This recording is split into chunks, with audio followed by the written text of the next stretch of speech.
Hey, good morning. I'm Cam Corder, and welcome to just maybe 90 seconds from the Q series I thought I'd share. Recently, at our prayer breakfast, Coach Biff Poggi from Charlotte 49ers shared a message. He did a fantastic job.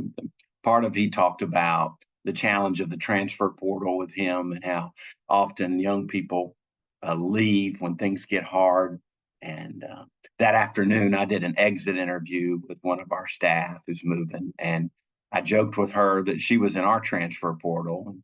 But we had a discussion around how difficult it was, maybe to challenge staff, and especially when they're falling short, and to be direct with them and share the truth with them. Again, when they weren't doing their job the way it needed to be done, and that's just difficult as a leader. But I flashed back during that discussion to a sermon I had heard from Andy Stanley from North Point Church, and he had a sermon 7 or 8 years ago called Grace and Truth. And that's how Jesus led, with equal parts grace and truth. And I think that's how we should lead people. Stanley joked that when the conversation's about us, we want to talk about grace. But when the conversation's about somebody else, we want to talk about truth. But I, I think that when you're leading a staff and it's having a hard time delivering messages of truth to somebody, that you need to balance it out with grace. I've had those leaders in my organization who are all about truth, that they're hitting their staff, they're correcting, they're driving, they're pushing, and they're just constantly in truth. And I've had those leaders who are all about grace, and they just stay in grace, and their staff, they don't grow and they don't develop. And sometimes it feels like they walk over them.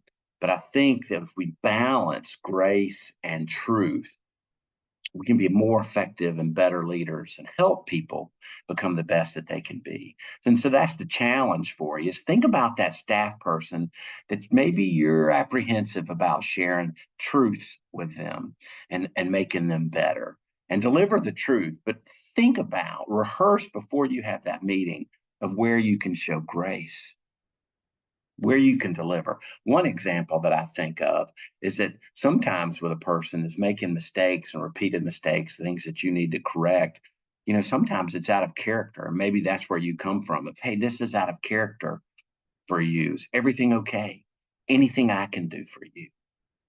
That's a great way to show grace, still deliver the message that you needed the message of, and help them correct. And then I think it is about telling people, hey, I love you and I care about you and I want you to be the best version of yourself that you can be. So I need to tell you this because I need you to stop doing this.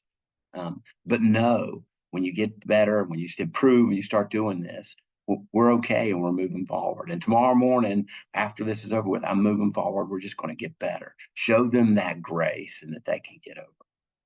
Think about again the messages of grace and truth that you got to share with somebody on your team, maybe even the grace and truth that you need to share with yourself, and rehearse it. I'd love to hear from you. If you have an example of how it worked or if it helped you in any way, make sure you email me, give me a call or a text, and share this message. Share this message with your team. Let it start a dialogue of how you can be better at being both grace and truth as a leader. Hey, thanks for listening, and we will talk soon.